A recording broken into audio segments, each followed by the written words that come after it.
হবে হয়েছিল কে বাবা ক্ষেত্রপাল সাউন্ডের সাথে কম্পিটিশন করবি আরে ভুল করেও সামনে পড়িস না মারবো একটা চিতার থাবা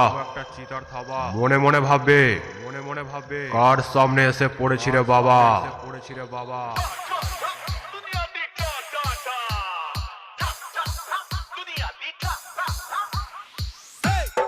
বাবা ক্ষেত্রপাল সাউন্ড ফুলগ্রাম পূর্ব বর্ধমান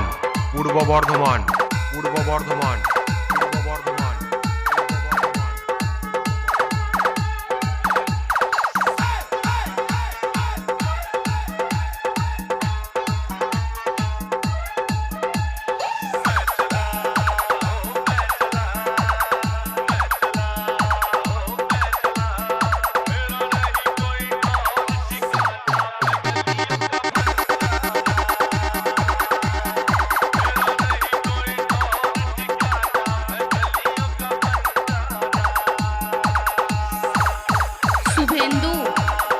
शुभेंदु शुभेंदु शुभेंदु शुभेंदु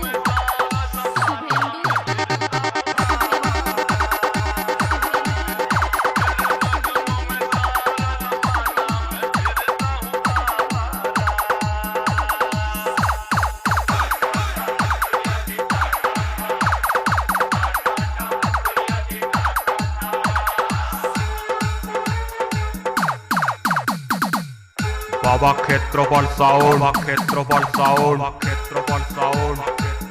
ফুলগ্রাম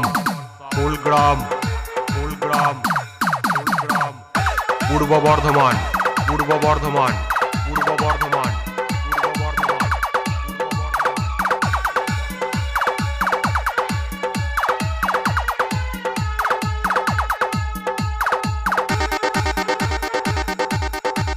शुभेंदु रेकर्डिंग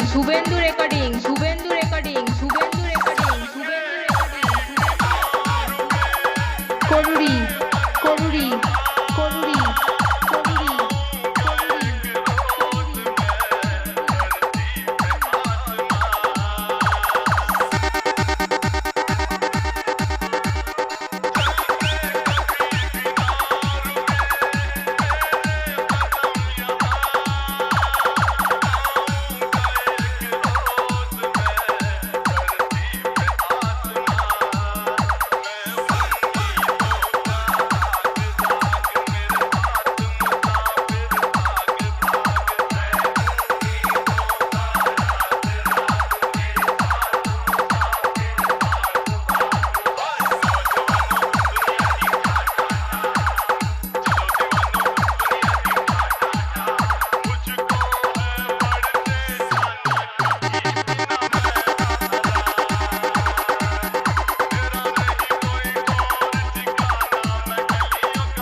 शुभेंदु शुभेंदु शुभेंदु शुभेंदु शुभेंदु शुभेंदु शुभेंदु शुभेंदु বাবা Kshetrapal sound base number 1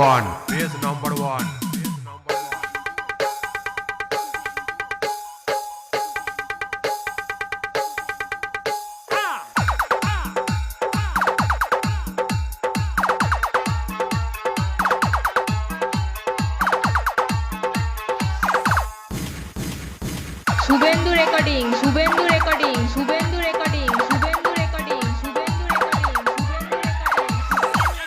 कोरुरी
Suvendu